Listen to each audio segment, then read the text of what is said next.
The value of work. Once upon a time there was a very lazy fool. He loafed all day, and he loafed all night, and he begged in the alleys, and he picked through the gutters in the streets for a few scraps. Anyone who tried to employ him was soon disappointed, as he was too stupid to do much of anything right, and even the simplest tasks wore him out and made him fall fast asleep.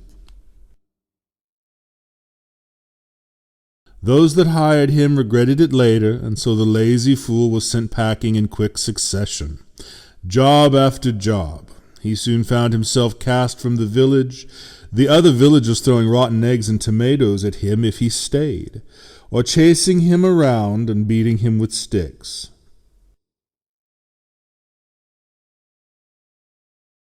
So out to the forest he went, although he was too foolish to even bewail his sorry lot. "Oh, I like it out here alone," he thought instead. "It is so peaceful, so tranquil, and no one throws stones at me or chases me away." And so the sorry fool sat down and began to pick up scrub brush and old sticks with which to build a fire. He had brains enough for this. Otherwise, when unoccupied, he was usually content to sit and pick wildflowers, staring like the fool that he was into empty space.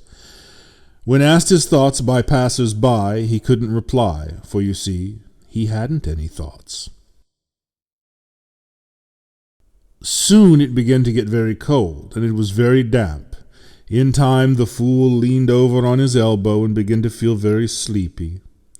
But he was too hungry to sleep, so his stomach rumbling around disconsolately, he got up and began to forage for seeds and nuts. After a while, with the sun dipping low in the horizon, he realized he wasn't going to have any luck. He began to feel very sorry for himself, and as tears began to well up in his eyes, he bemoaned his sorry fate, exclaiming, "Oh, woe is me, for I am hungry, and there is nothing to eat. I am thirsty, and there is nothing to drink. I am cold and tired, too, and there is no soft place to lay my head, and no blanket to keep me warm. Oh, whatever should I do? If only I had a little money, if only I had learned the value of work, I wouldn't be in this predicament." And with that he fell to weeping. It was a moment later, though, that he heard a voice say, "You fool, why are you weeping?" And he looked up and saw the most spectacular thing that he had ever seen in his rather unspectacular life. It was an angel, breathing fire and waving a sword that shone like a tongue of flame. The fool covered his eyes with his arms and exclaimed, "No, no, please don't show yourself in that form. It is too wonderful and terrible for me to stand."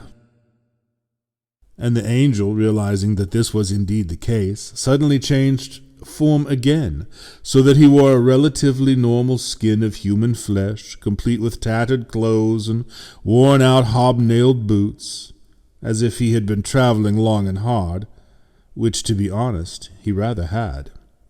"Fool," he said, pointing one thorny old finger in the fool's face, "I have heard your complaint and smelled your despair, and listened to your belly rumble like stones in a sluice. So I have been sent by him to alleviate your suffering and show you the way. For it is well known in all of heaven and earth that a man who does not know the value of work shall go hungry and be sore beset. But a man who knows the value of work will never ever go far wrong." Well, at this the fool found himself perplexed, and not a little frightened. What, pray tell, did the angel mean? He wanted to ask. That he should be put to work doing the same awful things he hated over and over again? It seemed as if that was what he was saying. "Begging your pardon, sir, but I'm a little confused as to what thou couldst possibly mean. How, by the by, am I to be taught such a thing?" At this the angel replied, "Why, the thing is simplicity itself. Here." and he produced, seemingly from thin air, a great coat, which was green and gold, and only had one tremendous pocket on the side. Whenever you reach into the pocket of this coat, you will produce exactly 2 clopens. You can do this but once per day, and you must not keep whatever money remains after you have purchased meat and drink. You may not sleep in an inn, you may not sleep in a warm bed. You must not tarry in house or shop, and you must under no circumstances give any of your extra money away. You simply thrust your hand into your pocket each day to retrieve your paltry earnings, and you spend what you have, all of what you have, wherever you are. Then you move on. And upon hearing this, the fool squealed with delight, and taking up the coat, put it on himself, and said, "Oh, fortune had surely smiled upon me, for I thrust my hand into my pocket, and out comes money enough for bread and meat. And it shall really be so, day after day, forever?"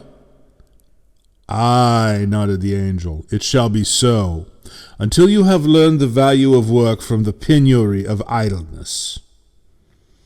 And the fool, who must have thought fortune really had finally smiled upon him, bent, and, bowing to the angel, exclaimed again and again his complete and utter gratitude.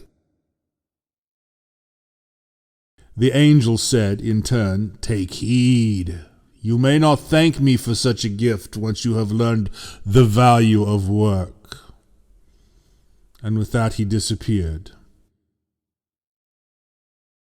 The merry fool, now adorned in his greatcoat, took off happily down the dirt trail through the trees. Shortly he came to a village inn, a place he remembered he must not sleep or tarry long. He was, however, hungry, so he went inside and addressed the fat, huffing and puffing innkeeper thusly. "Oh, sir, I have travelled this way and that way, and up and down and all around, and hither and thither and yon. Might I not have a good hot meal and a mug of ale to fill my belly and parch my thirst?" And the innkeeper, about to turn away the mouldy, strange tramp, instead thought better of it and asked, "Well, do you have any money?"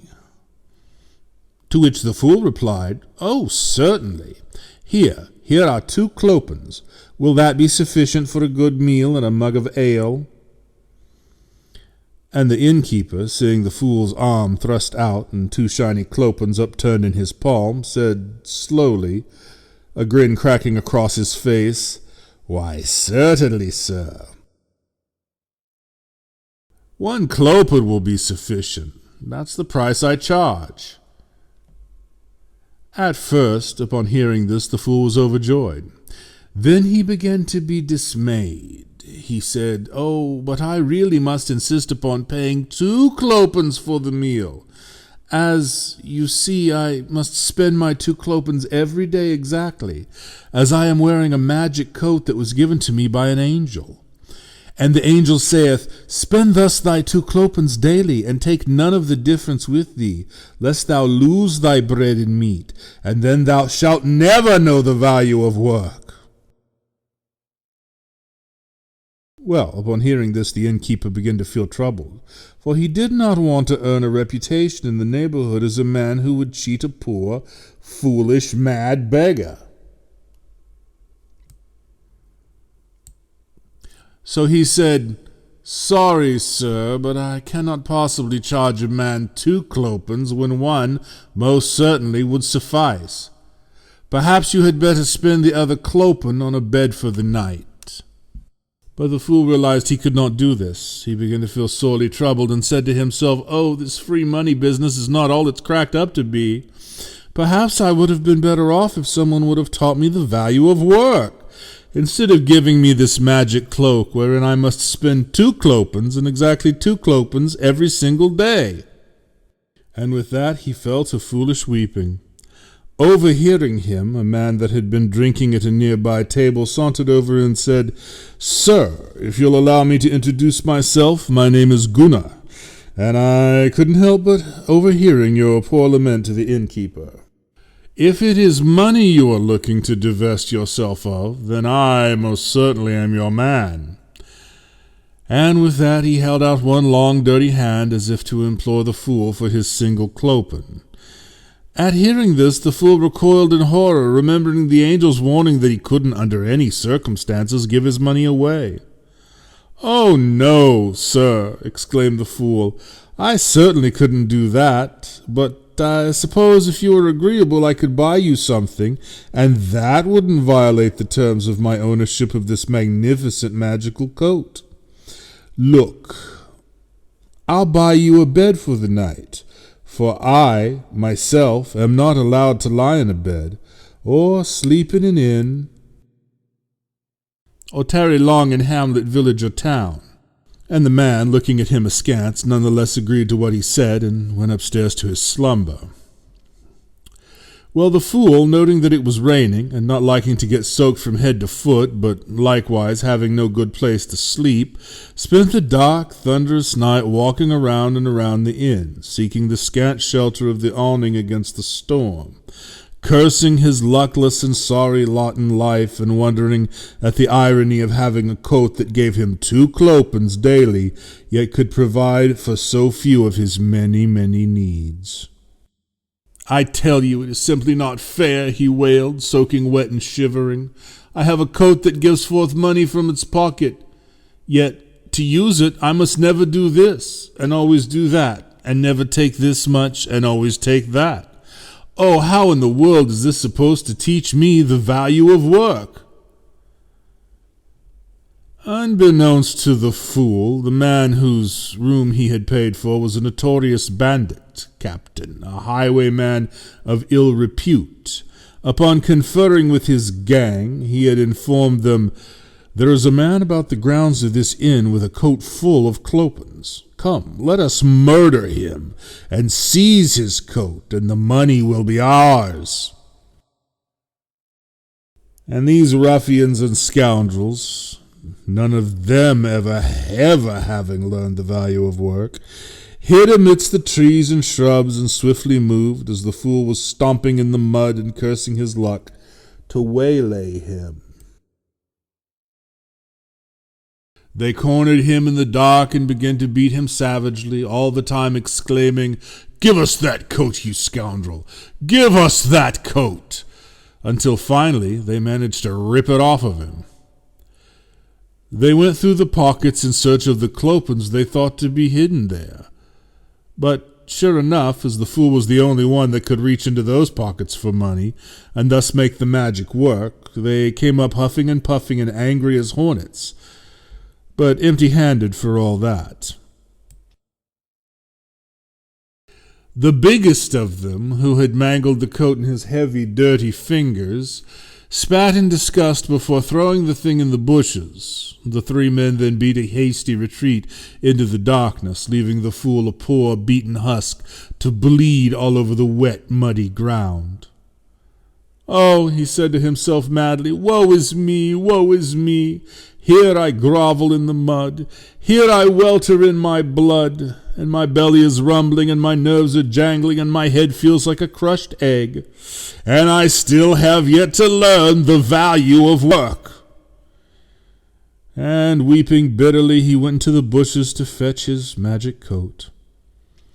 He wandered through the forest the whole of that long, wet, miserable night, until he came to the gates of a city. At the gates, a little watchman in a booth guarding the entrance came forward. Looking at the poor, bedraggled wretch before him, the gatekeeper, twirling his mustache with one absent-minded hand, said, "And who, might I ask, would you be? And from where, my good man, comest thou?"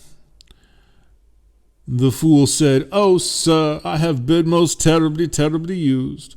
3 ruffians, such as in the story of Hiram Abiff, came forward and beat me savagely. They left me to lie in the mud, bleeding, and then ran away."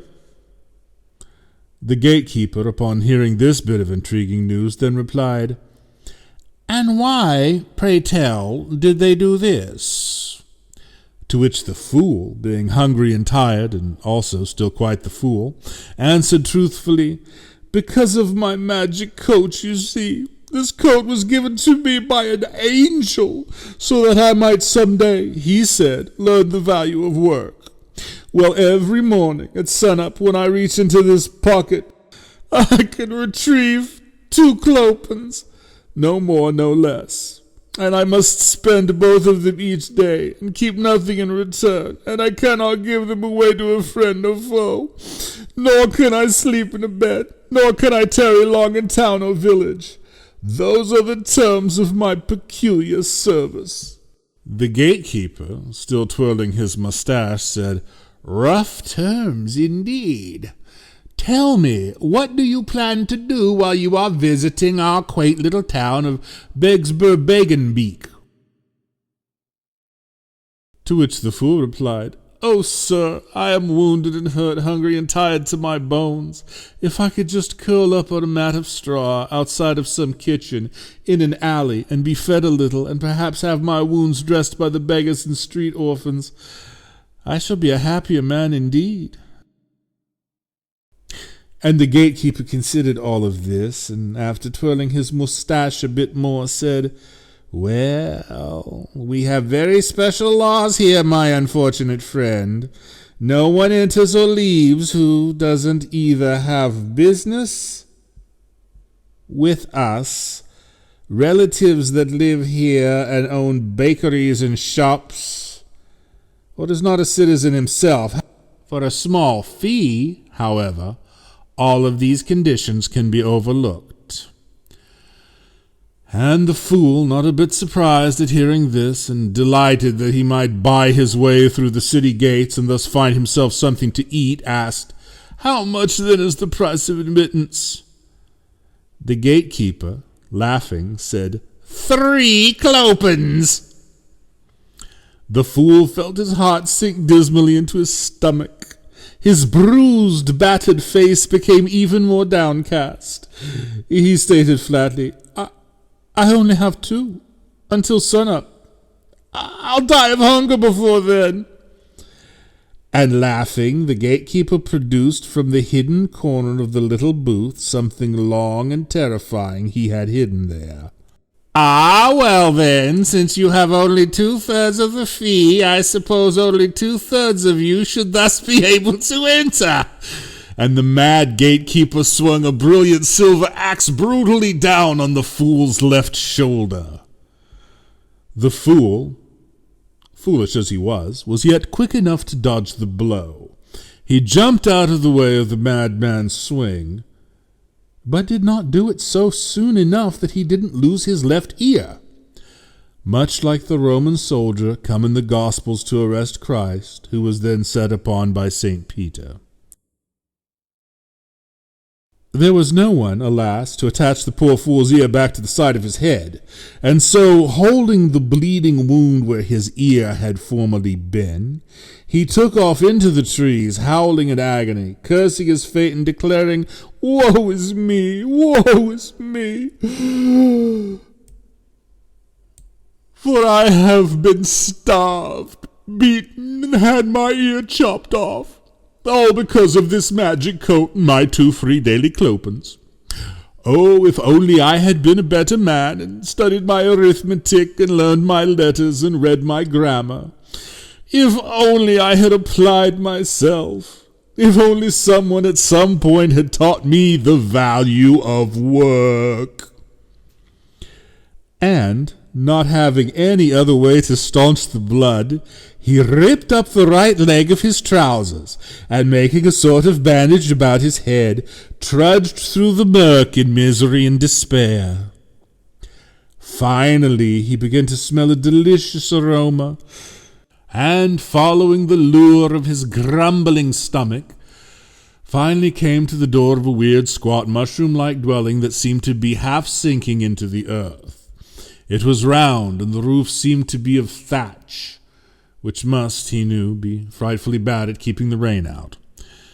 At any rate, peering in through one of the windows, he saw a great fat woman, with a crooked beak-like nose and warts all over her greasy, sweating chins.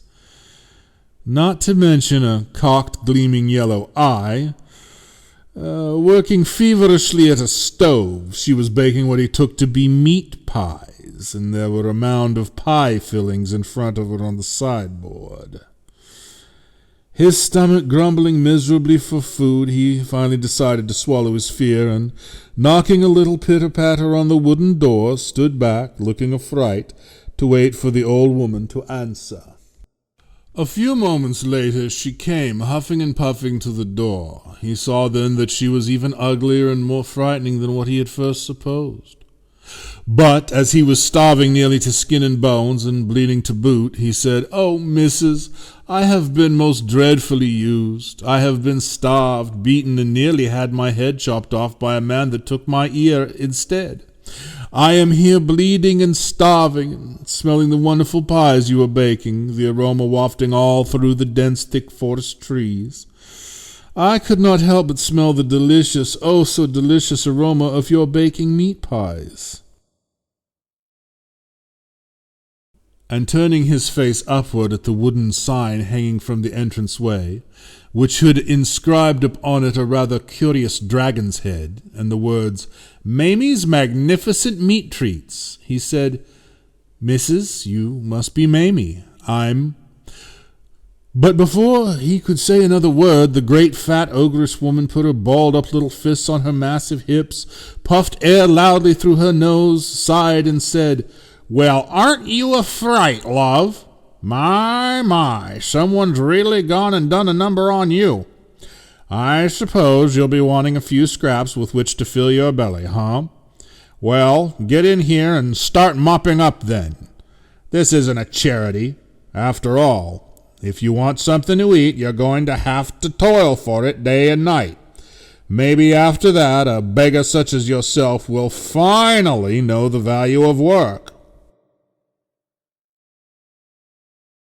And so he went quickly inside, saying, "Thank you, missus, oh, thank you." And he was really sincere, and wept tears of joy as she thrust a mop into his hand and set him to work.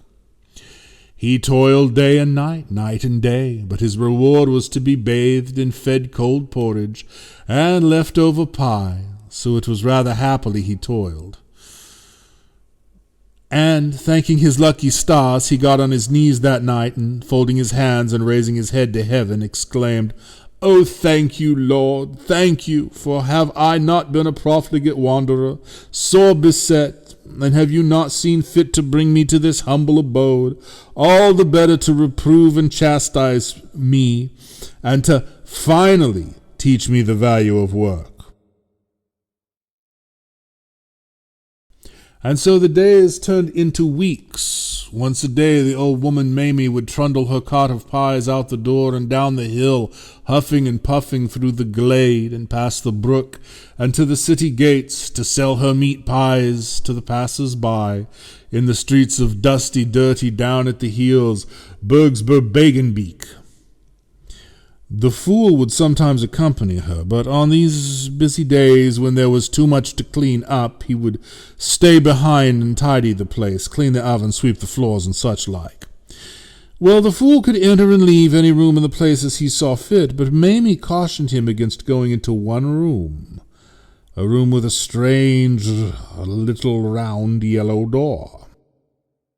"You aren't to ever go into that room under any circumstances," she said, wagging her finger in his face and cocking her great roomy eye at him. "If I ever catch you going into that room, why, you'll be out the door and on your own in no time." And because the fool most certainly didn't want that, he obeyed her wish.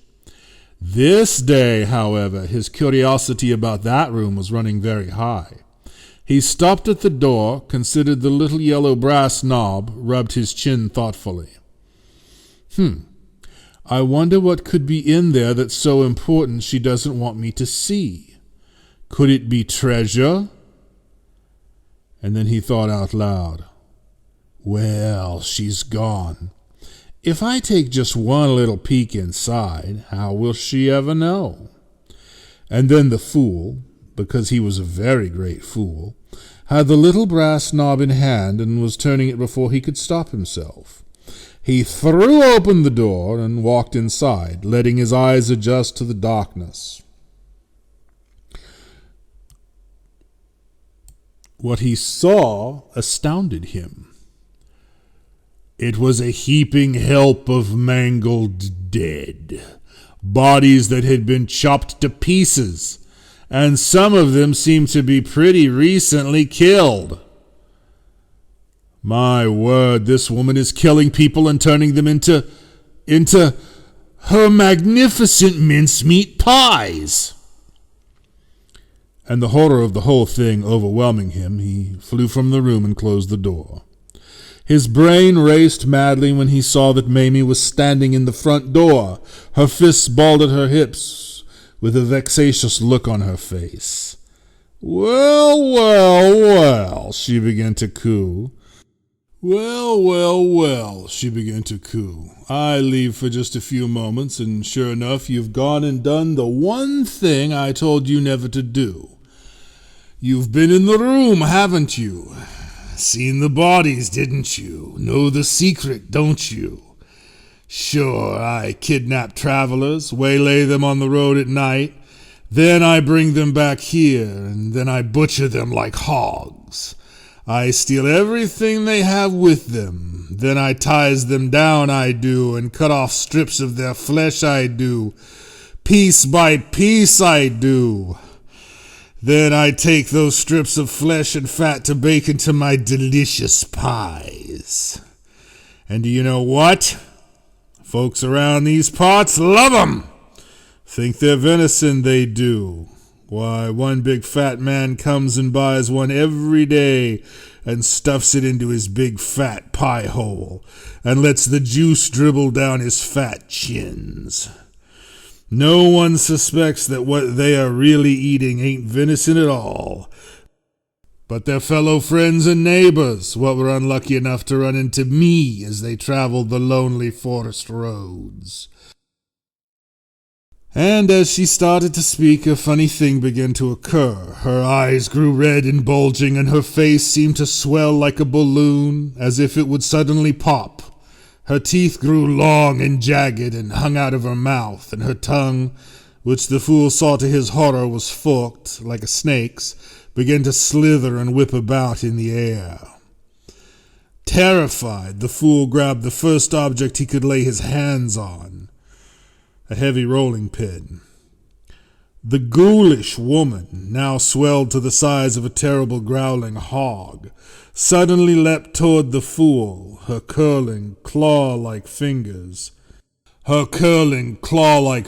twisted into talons, as if to tear his throat.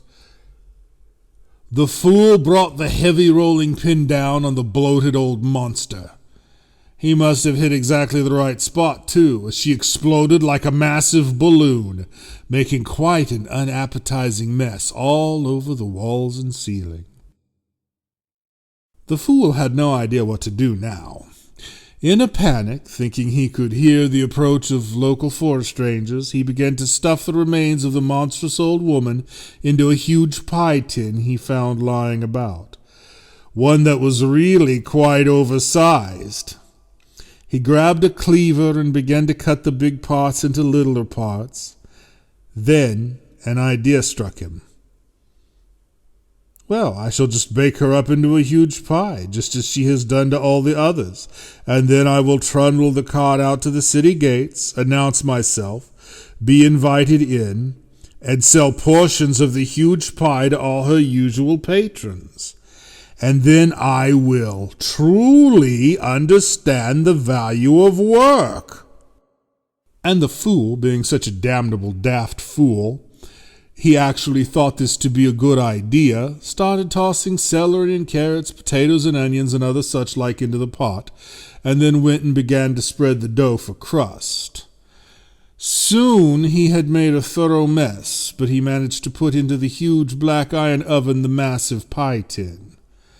His only foolish misdeed was that the legs of the ghoulish old woman were still plainly visible poking out of the top of the pie. He baked until he felt it was sufficiently done. Then, huffing and heaving and sweating, pulled the scorching hot meat pie from the oven. Even he was astounded at just how big it was. "The biggest meat pie in all of the land," he exclaimed to himself, with some sense of wonder. Why, perhaps it is the biggest meat pie that ever was since the world began." He then added, with some sense of pride, "Truly, today I have finally begun to learn the value of work."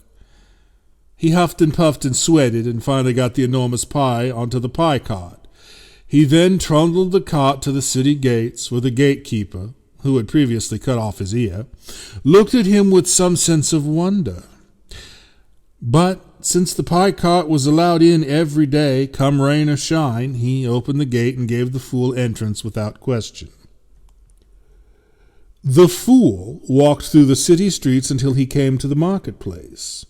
People ogled and goggled, and little children laughed and pointed, thinking the enormous pie with the 2 fat legs sticking out, still wearing their striped stockings and pointy-toed leather shoes, was some sort of prank.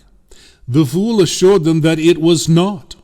Soon wary customers began to saunter up, and the fool was only too happy to cut sections of the pie off for the hungry people, charging them each a single clopen. "Oh," said the fat man, who was a regular customer, "it's so good." "Yes," said another, "it's always a real treat to come eat here." "My, I think I'll have another," said a third, but then someone in the crowd began to choke. People began to slap him on the back. Finally, the person spat up what it was that had been lodged in their throat. It fell to the cobbles with a rattle-clatter. Curiously, the crowd bent low to examine the strange object the eater had been choking on. Then the choking man exclaimed, "Why, it's a bloomin' ring! A wedding ring! How did a wedding ring get into my pie?" And then, as if they suddenly realized that the 2 fat, stockinged legs hanging from the top of the pie crust were not simply some prank, it dawned on them that they had been eating whoever had owned those legs previously.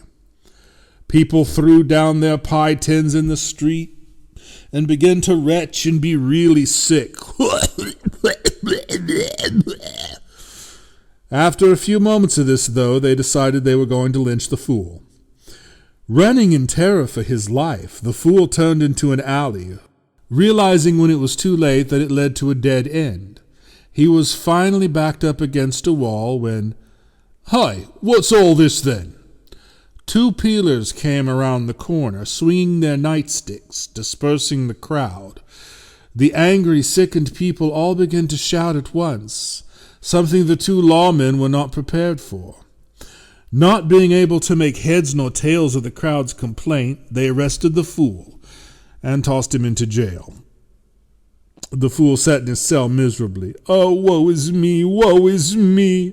For despite me having a magic coat that will give me 2 clopens every day, I have been beaten and starved, had my ear chopped off, slaved for a ghoul who nearly killed me, and have been chased by an angry mob.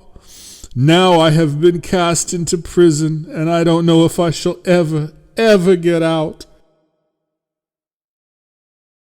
And I still have not learned the value of work." And he began to sob miserably into his arm. Soon, though, he remembered his magic coat, which he still wore, tattered and ripped and threadbare though it now was. He reached into the pocket and retrieved the 2 clopens. Then, going to the bars of his cell, he called forth the jailer and said, "Oh, I have here a coat, a magic coat. Why, you see, every day at sun-up I reach into it and I get 2 clopens to spend any way I see fit. And the 2 clopens are always there every day, so that I might have the money I need and never ever have to learn the value of work. Would it be worth your while to have such a coat, my friend? If so, just let me loose from this dungeon cell, and it is all yours." The guard looked troubled at hearing all of this, but he took the clopens and went out to find his superior. In time, a tall man in a pointed hat with a wide brim came in the door of the jail. He trailed behind him a large cloak, and the fool, foolish though he was, recognized him in an instant as the Grand Inquisitor, a man of terrible and stern aspect. Upon looking at the prisoner, the Inquisitor spat, "You fool! If you would have simply remained quiet, you would surely have gotten away with your mischief. For no one could prove that you did anything more than bake a pie. Not a single witness could prove murder against you. Now, however," and the Grand Inquisitor grew very grave and stern, and his eyes flashed with righteous fire, "now you have confessed to owning a magic cloak, meaning that you practice witchcraft, a devilish art. Dost thou know the penalty for practicing witchcraft in this fair city of ours, my friend? It is death, and you have confessed." So it was less than a fortnight later that the fool was led out to the gallows, to the cheers and jeers of the toothless, stinking peasant crowd, who threw rotten eggs and vegetables, and spat at him and waved their fists. And he was no closer to knowing the value of work than when he began his fool's journey to rack and ruin. After he was good and dead, his body was cut down, and his magic cloak was cast upon a heap of rubbish taken from other prisoners, all of whom had been hung. And after that, no